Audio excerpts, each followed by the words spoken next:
I felt like Between had an interesting play on interpersonal relationships, and I liked that there were a lot of them in it.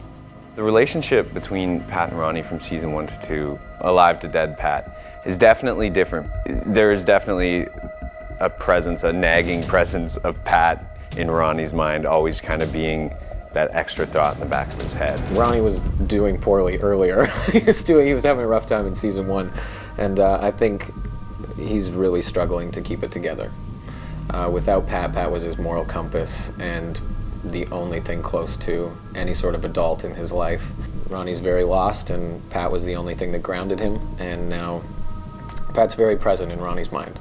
Particular moments so far where I really appear to Ronnie are moments where he'd really wish I wasn't there, probably. It's the heightened, emotional, kind of fork in the road moments for him. How you gonna run this place, man? You're a selfish dick. Stop it. Now, ever since you were a kid. That's enough. Nah, Dad was right about you. He didn't trust you, we didn't trust you, we tolerated you. Not doing the right thing! Yeah, for Ronnie. But you ruined that just like everything else. Leave me alone, Pat. Leave me alone! I do believe that Ronnie loves his family. He loves his brother and his sister. I mean, Ronnie did some really questionable actions that Tracy had to get involved with. That's Ronnie, that's her brother. She's got to look out for him, and also, you know, their house, their family grounds, what they own, the little bit that they have at this point. They are closer because Pat is gone, but there's a lot of tension there. Renee, she thinks that I killed her brother, and I did not.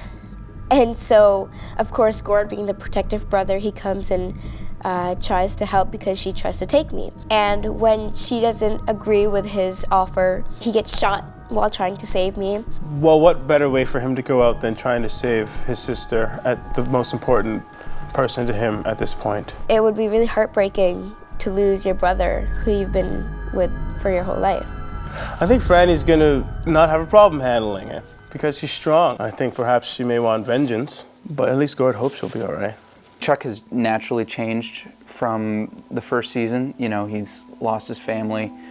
He's gained a brother. Being the only one left in the Lots household, he's left with these walls of memories that he just has no one to share it with. I mean, the good thing is that there is some good that had come out of it, like Jason. I think he feels a responsibility to look after these kids because that's what he can do. Chuck has just this respect for Harrison, a respect that Harrison might not have for him.